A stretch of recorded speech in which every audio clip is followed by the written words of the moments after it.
رسوله الكريم أما بعد. When the Prophet ﷺ migrated to Medina with Abu Bakr radiallahu anhu, there was a Sahabi who really wanted to migrate along with them, but he was unable to at that time. First of all, the Prophet ﷺ left quietly. He did not announce it. And secondly, this Sahabi who wanted to go was not able to move as quickly as he desired. And one of the reasons for that is that there were many people that were trying to stop him and block him. The name of this Sahabi is Suhaib, and he was frequently referred to as Suhaib al-Rumi, Suhaib the Roman. He wasn't actually Roman, he was in fact an Arab.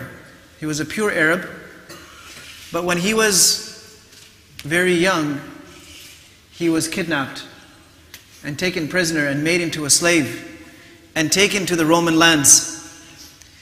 And then one day he managed to escape and came back to Mecca. He was empty-handed. He didn't have anything. He started his life from scratch. Started earning a little bit, and Allah subhanahu wa ta'ala gave him a lot of barakah in his earnings. So in a short amount of time, he was able to earn quite a bit of wealth.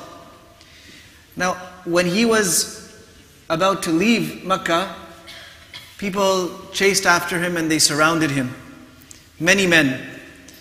Now Suhaib radiallahu anhu happened to be a good archer, and he pulled out some arrows and he told these people that, look, if I start shooting my arrows, you know I won't miss.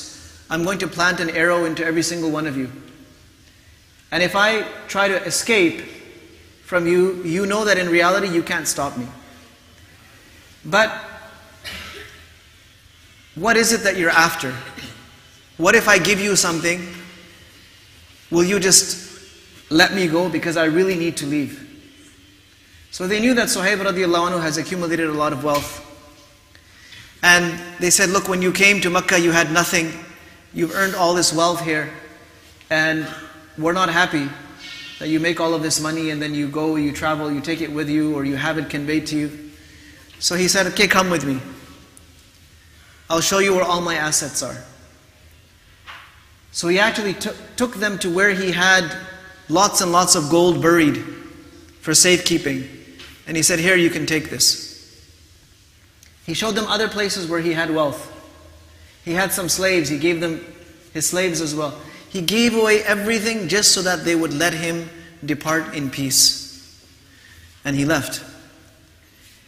And when he arrived, the Prophet ﷺ was still at Quba, the place that he had stopped when he had reached Medina. So Allah subhanahu wa ta'ala revealed to the Prophet ﷺ what Suhaib has done. And when Nabi sallallahu alayhi wa sallam saw Suhaib radiallahu anhu approaching, he said, رَبِحَ الْبَيْعُ أَبَا يَحْيَا. This bargain that you have made of giving everything away, it looks like you lost everything, but in fact you have gained everything. And on this occasion, Allah subhanahu wa ta'ala revealed this verse of the Quran. وَمِنَ النَّاسِ مَنْ يَشْرِي نَفْسَهُ ابْتِغَاءَ مَرْضَاتِ اللَّهِ وَاللَّهُ رَؤُوفٌ بِالْعِبَادِ. There are some people who will do anything to please Allah subhanahu wa ta'ala, so much so that if they have to sell themselves, they will sell themselves. Suhaib radiallahu anhu didn't actually sell himself, but what that meant is letting go of their whole life. Because your whole life's earnings, your whole life's accomplishments, that's a part of you. And when you walk away from all of that, it's like you've walked away from yourself.